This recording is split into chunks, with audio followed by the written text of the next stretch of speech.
आलसी गधे की कहानी। एक गांव में नमक का व्यापारी रहता था। उसके पास एक गधा था।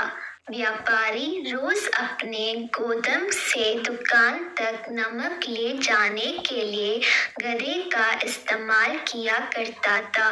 वह नमक को बोरी में भरकर गधे की पीठ पर लाद देता और उसके साथ साथ चलता हुआ दुकान तक आता था। व्यापारी का गधा आलसी प्रवृत्ति का था।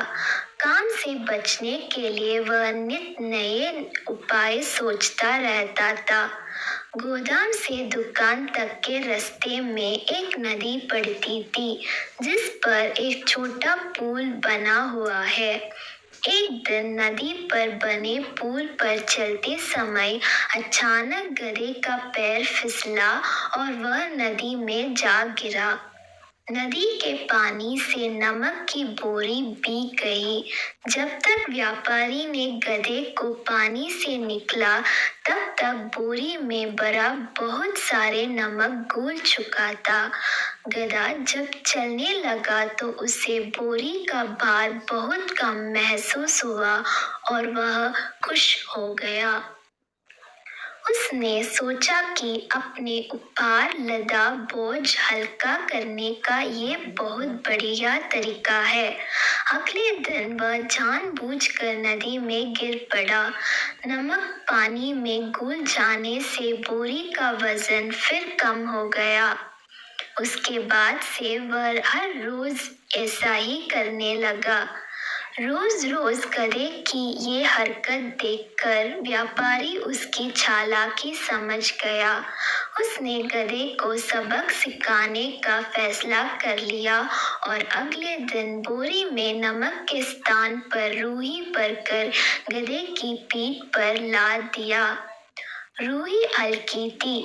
इसके बाद भी आलसी गधे ने सोचा कि क्यों ना रोज की तरह नदी के पानी में गिरकर इस वजन को कम कर लिया जाए। इसलिए वह जानबूझकर नदी में गिर पड़ा।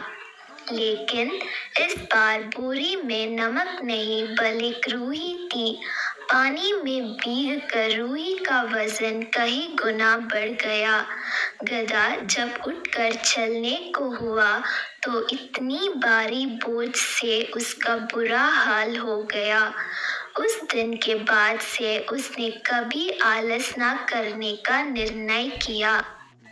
सीख: आलस का फल कभी ना कभी मिल ही जाता है। एक ही उपाय हर बार कारगर स्थिर नहीं होता।